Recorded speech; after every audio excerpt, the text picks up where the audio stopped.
Hey there YouTubers, this video we're going to unbox the Gigabyte ultra durable H610m S2H Ddr4 motherboard. Of course, it's LGA 1700. Meant for 12th gen Intel and most likely 13th gen later on. Take a quick look at the back, see if we can get this up there. So we'll talk about all the features on here. I'll let you guys see this part of the motherboard. So, direct 6 plus 1 plus 1 phases hybrid digital VRM solution with low RDS. It's been my experience from the other cheap 12th gen motherboards that you're most likely going to get locked out of using power limits on this. So this VRM's not really that spectacular. We will eventually check that out though, because until you get into the BIOS or Intel's XTU, you just won't know any better. And let's go ahead and get it open. Alright, so SATA cables. Obviously this will go from your motherboard to your hard drive. And is there anything else in here? There we go. I/O shield. Alright, you guys know I'm not a big fan of these. I like the ones that are built into the side of the motherboard. Driver disc. As I always recommend, go to the website, get the most up-to-date drivers. Not a whole lot of a manual here, folks. This is disappointing from Gigabyte. Even ASRock gives you a massive book with their cheap motherboards. So let you guys look at that real quick. And in case I miss anything over here, you know, a lot of times the USB 3.0s, I'll just say that, but it says obviously USB 3.2 Gen 1. We'll get to that. Alright, let me put this stuff back in. So folks, there is no M.2 screw in here, which may be a good thing with this motherboard. We'll find out shortly. Alright, so now this is, you know, I've had every generation of Gigabyte, at least the ones that are cheap like this, since the H310. So I've done H310M, H410M, H510M, and now a Gigabyte H610M.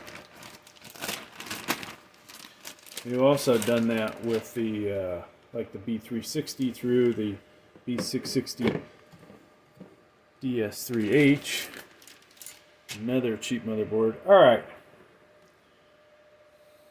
now I will include a macro view version of this so you guys can see basically a real close-up view of this whole motherboard. Alright, so check that link out down below.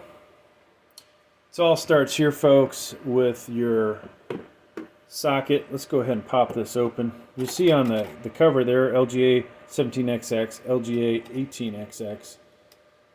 Open that up so you guys can see in there. I always like to check that anyways. Make sure I didn't get a motherboard that's been used. And you know, when you go to put your CPU in this later, of course, this arm is going to be a lot more difficult to force down than in the past. So obviously, if you guys go to the manufacturer's website, you'll find out that this is going to support all the 12th gen CPUs. Okay, so whether those are a good idea, right? This kind of crap motherboard, folks, is good for your Pentium Gold. This is 12th gen G7400. Your Intel Celeron G6900. I would not waste my money using this motherboard with something like this. Okay, that's the i7 12700F. And I would definitely not waste my money with this awesome CPU, the i9. Alright? Think of crappy CPUs for this, okay? So,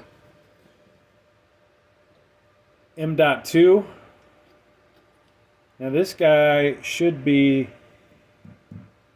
Gen 4, as one thing I didn't notice on the back. If I said that wrong, folks, I'll correct it later. This has the nice little doodad to lock it in place. You see that right there? Usually only on the better motherboards. That rotates, so you're going to put your M.2 in there and slide that in, and there are two sizes this will support. PCIe 4.0 by 16, like I said, not 5.0.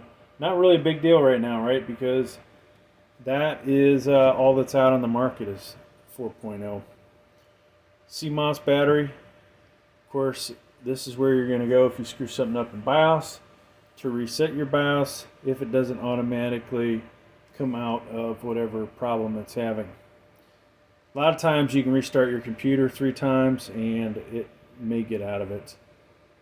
Here is a PCIe, probably 3.0 by 1. This is something you're going to put your Wi-Fi card in, maybe additional USB 3.0 card. Ddr4 Ram. So unlike some of the other ones that have one side locked, this is unlocked on both. And just make sure when you're putting RAM in, folks, that RAM only goes in one way. One of these is shorter than the other side. 2 sticks, right? So there's one of the negatives with this motherboard versus some of the other ones. If you're like me and you have tons of RAM, and maybe you want to use 4 8-gig sticks to have 32 gig, well, you're going to have to buy 2 sticks of 16, right? The reality is, though, most of us don't need more than 16, so this is actually adequate. 24-pin power connector. This comes from the PSU to power the motherboard. 4 SATA connectors, okay? Those are for your hard drives, whether they be mechanical, HDDs, or solid state. The 2.5-inch ones. Here is a USB 3.0 header. So if your computer case has USB 3.0 on it, no more than 2, you should be able to support that. If you have 4 USB 3.0s, this is not the motherboard for you. Alright, down here, folks, these are all your front panel connectors, alright? And if you have glasses on, because you're going to need them, you'll be able to see the print on here, okay? So basically, you've got front panel connectors for power LED, power switch, reset switch, HDD, and then on the top row over here is your little speaker. If you get one with your case, that's when your computer starts up, you'll hear that beep. 2 USB 2.0s over here. We're going to skip around a little.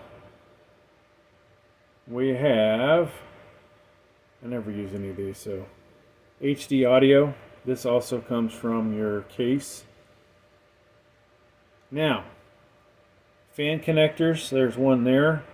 This is case fan connectors. You have one and one and done almost, folks. Now, there's a second one over here, and then the CPU fan headers right here, okay? 1x8 CPU power connector. So another reason this motherboard might not be so good for i7-99, it does only have the 1x8. You know, whether you need a 1x8 and a 1x4 or 2 1x8s for a lock CPU is another story. But I like to think, at least for the i9 I have, that it's better to have more of those than less, right? The only way to figure that out, folks, is to test it. So that's about it on this motherboard. Like I said, I'll do a nice macro view where we'll get up close and personal. Alright, what do we have here? The old PS2 style, if anybody out there still uses those. And they actually do exist. VGA. This has a dual DVI, DisplayPort, HDMI. Then we have USB 2.0s. So there's 4 total. USB 3.0, your Ethernet, line out, headphone, microphone. Okay? that is basically this motherboard in a nutshell. Now I will make videos for it. We'll do a BIOS walkthrough. Then we'll do another video. We'll do the BIOS update. I may do an installation video with this. I think I'll put the Pentium in there. Then after that, folks, this motherboard probably will never be seen again. It'll be up for sale somewhere, or who knows. Thanks for checking out the video. Please like, please subscribe. Thank you.